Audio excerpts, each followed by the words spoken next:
So, hello everyone. Here I have brought some MCQs for the NEET examination. So, let's begin with the topic. The topic is Kingdom Fungi और मैंने बहुत सारे videos इससे related upload किया है. साथ ही साथ मैं आपको बता दूं कि इसमें जो क्वेश्चंस है वो खास करके स्टेटमेंट बेस्ड क्वेश्चंस है, जैसे कि नीट एग्जाम में पूछा जाता है.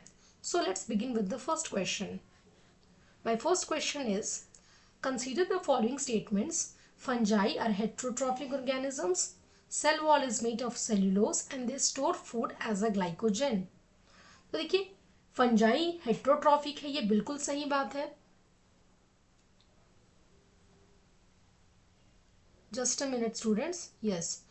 Now this is the true, that is heterotrophic organisms होते हैं, क्योंकि इसमें chlorophyll, they lack chlorophyll, so that is why they have to be heterotrophic organisms. Yes, their cell wall is made of not cellulose, it is made up of chitin. मैंने आपको बताया है कि जो सेल वॉल है students वो chitin का बना हुआ है, ना कि सेलुलोज का. ठीक है, तो ये स्टेटमेंट आपका गलत हो गया. Now they store the food as glycogen. आपको इसमें सही स्टेटमेंट बताना है. They store food as glycogen. Yes, this is also true. They store food as a glycogen. यानी कि जो फर्स्ट और थर्ड वाला स्टेटमेंट है स्टूडेंट, ये दोनों बिल्कुल सही है. यहाँ देखिए, first and third only explanation. And the fungi are heterotrophic. Why? Because they don't have chlorophyll and they store food in the form of glycogen. ये ग्लाइकोजन किस चीज का इसकी मोनोमेरिक यूनिट क्या है ग्लाइकोजन की? तो इसकी मोनोमेरिक यूनिट जो है दैट इज ग्लूकोज. यानी बहुत सारे ग्लूकोज जब मिले तो बना glycogen. And their cell wall is not made up of cellulose, it is chitin. तो पहला और तीसरा जो स्टेटमेंट था वो बिल्कुल सही था. Now let's come to the next question. Here consider the following statements. Hypha collectively form mycelium.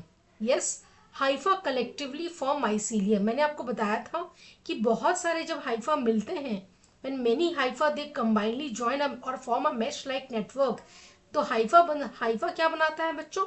Haifa से बनता है माइसीलियम. हाइफा से बनता है माइसीलियम. जो हाइफा है ये ट्यूब लाइक स्ट्रक्चर है. जब ये बहुत सारे ट्यूब लाइक स्ट्रक्चर आपस में मिलते हैं then they lead to the formation of mycelium. ठीक है, तो पहला वाला जो स्टेटमेंट है ये बिल्कुल सही है. Septate hypha they lack the cross walls. ये गलत है. ये गलत स्टेटमेंट है, क्योंकि सेप्टेट हाइफा में क्या होता है? There is walls, there is the cross walls. यहाँ पे क्रॉस वॉल्स पाए जाते हैं. लैक नहीं होगा. They have the cross walls. और सिनोसिटिक मैंने आपको बताया था मल्टी न्यूक्लिएटेड. तो सिनोसिटिक हाइफा जो है ये एसेप्टेट है. Yes, very true. Coenocytic hypha में अगर ये क्रॉस वॉल्स जब नहीं रहेंगे, जब ये ऐसा हो जाएगा और इसमें बहुत सारे जब न्यूक्लियस हो गए, तो ऑब्वियसली ये कैसा हुआ बच्चों? ये एसेप्टेट हुआ बट मल्टी न्यूक्लिएटेड और सिनोसिटिक. हम सिनोसिटिक को मल्टी न्यूक्लिएटेड भी कहते हैं. ठीक है, तो इसमें ये स्टेटमेंट भी बिल्कुल सही है. यानी कि जो सेकंड स्टेटमेंट बेटा ये गलत है आपका. ठीक है, तो statement first and third is the true one.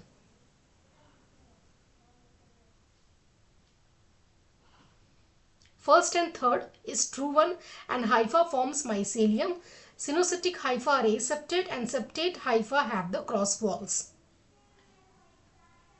हम अपने नेक्स्ट स्टेटमेंट में अगर देखें तो क्या फंजाई रिप्रोड्यूस करता है सिर्फ सेक्सुअली? हमने रिसेंटली जो एस्कोमाइसिटिस का मैंने वीडियो डाला है उसमें मैंने आप लोगों को एसेक्सुअल का एक अलग स्लाइड बनाया था और एक सेक्सुअल का अलग स्लाइड बनाया था. तो इससे ये पता चलता है कि जो फंजाई है they don't reproduce only by sexually, they reproduce by asexually also. तो ये स्टेटमेंट आपका बिल्कुल गलत है. Now, asexual reproduction they occurs by the spores. Yes, asexual जो reproduction है वो spores से ही होता है. ये statement बिल्कुल सही है. And budding occurs in yeast. ये तो हमने 10th क्लास में कितनी बार पढ़ा है.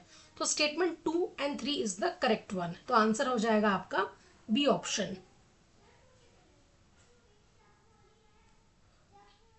ठीक है स्टूडेंट्स, तो यहाँ पे देखिए fungi reproduce both sexually and asexually, और ईस्ट का बडिंग से रिप्रोडक्शन होता है. नेक्स्ट क्वेश्चन में अगर हम देखें तो राइजोपस दे बिलोंग टू फाइकोमाइसेटीज.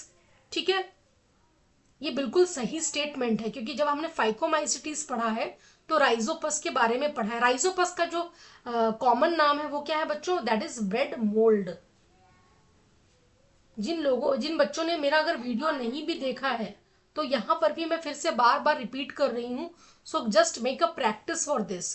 तो पेनिसिलियम क्या एस्कोमाइसिटीज से बिलोंग करता है? Yes, this is absolutely true. और एगैरिकस कैम्पेस्ट्रिस हम पढ़ेंगे इसके बारे में, अभी मैंने आपको बताया नहीं है इसके बारे में, तो ये बिलोंग करता है बेसिडियोमाइसिटीज। तो तीनों स्टेटमेंट्स क्या है बेटा? बिल्कुल सही है, तो ऑप्शन हो जाएगा सी ऑप्शन। अगले स्लाइड में अगर हम देखें तो lichens are symbiotic association. Yes, ये तो बिल्कुल सही है। Fungi they provide food.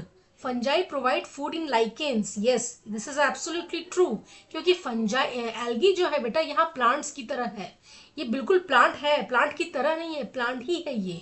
अभी पढ़ेंगे हम लोग एल्गी के बारे में जब, तो you will find out that it comes in Thallophyta. तो एल्गी क्या करेगा? फोटोसिंथेसिस करेगा और फूड बना के देगा फंजाई पार्ट को। फंजाई क्या करेगा?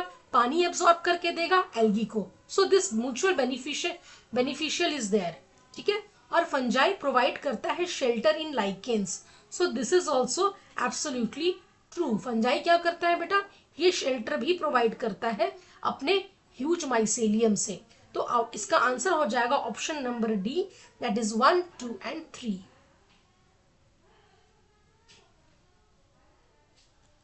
नेक्स्ट क्वेश्चन अगर हम देखें तो mycorrhiza is association between fungus and roots. ठीक है, रूट्स है। Fungus helps in mineral absorption. Fungus helps in mineral absorption. हाँ, ये एब्जॉर्प्शन में हेल्प करता है क्योंकि इसकी सरफेस एरिया बहुत ज़्यादा होती है। तो सरफेस एरिया जितना ज़्यादा होगा एब्जॉर्प्शन उतना ही अच्छा होता है। Next is that plant provides carbohydrates to the fungus, right. तो प्लांट क्या करता है? Plant, yes, the plant is having carbohydrates with them and they will give the carbohydrates to fungus to produce the energy. So all the 3 statements are true. तो option हो जाएगा इसका, तो option यहाँ पे हो जाएगा बच्चों कौन सा? क्वेश्चन नंबर 6 का यहाँ आंसर हो जाएगा आपका बिल्कुल D, that is 1, 2 and 3।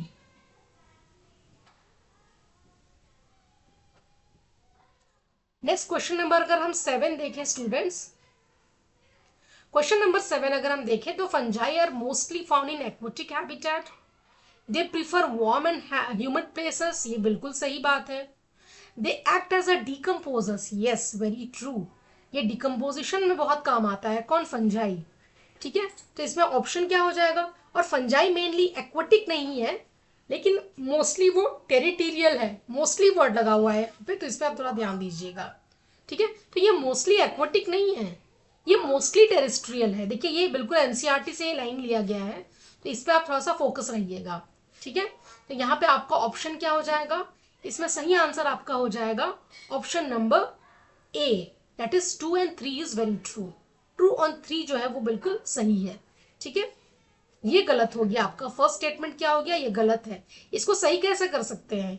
Fungi are mostly terrestrial in habitat, ठीक है। नेक्स्ट क्वेश्चन अगर हम देखें तो consider the following statements. Plasmogamy is the fusion of cytoplasm. Yes.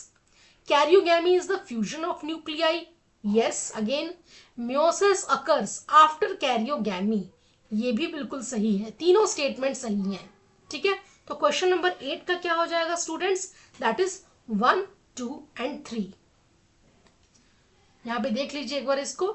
Sexual reproduction में क्या होता है? पहले प्लाज्मोगैमी होता है, फिर कैरियोगैमी होता है, और फिर मियोसिस होके अपने हैप्लॉइड कंडीशन को फंगस क्या करता है? रिस्टोर कर लेता है। नेक्स्ट क्वेश्चन अगर हम देखें तो बेसिडियोस्पोर्स जो है दे आर प्रोड्यूस्ड एक्सोजेनसली, ठीक है। हाँ, बिल्कुल सही बात है ये। They produce the spores exogenously. Ascospores are formed inside asci. बिल्कुल सही बात है ये भी। And the conidia are endogenous spores. No, the conidia are what? Conidia are exogenous spore. मैंने एक ऐसा स्लाइड बनाया था, एक ऐसा डायग्राम, और ये जो ऊपर में था ना स्टूडेंट्स, दिस वन, ये था आपका क्या? कोनिडिया, और ये तो एक्सोस्पोर हो गया। अंडरस्टूड? तो जो स्पोर्स हैं they are exogenous and they are called conidia. So यहाँ पे जो है ऑप्शन नंबर ए बिल्कुल सही हो जाएगा. पहला और जो दूसरा स्टेटमेंट है ये बिल्कुल सही है. Now let's come to the next question. Basidiospores exogenous होते हैं, कोनिडिया एक्सोजीनस होते हैं, नॉट एंडोजीनस. तो यही गलत था आपका. ठीक है. नेक्स्ट स्टेटमेंट में अगर हम देखें तो puccinia they causes the rust disease in the wheat.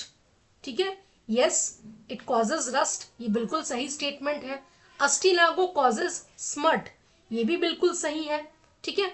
All fungi are beneficial. ये गलत है क्योंकि बहुत सारे फंगस ऐसे हैं जो हमारे लिए डिकम्पोजर का काम करते हैं, सैप्रोफाइट का काम करते हैं एंड इवन पैरासाइट का काम करते हैं, विच इज नॉट बेनिफिशियल. सो ये जो थर्ड स्टेटमेंट है आपका ये बिल्कुल गलत है. तो फर्स्ट एंड सेकेंड स्टेटमेंट के साथ हम जाएंगे तो answer will be the option number A. ठीक है स्टूडेंट, आई होप सो कि you have enjoyed the session of this MCQs.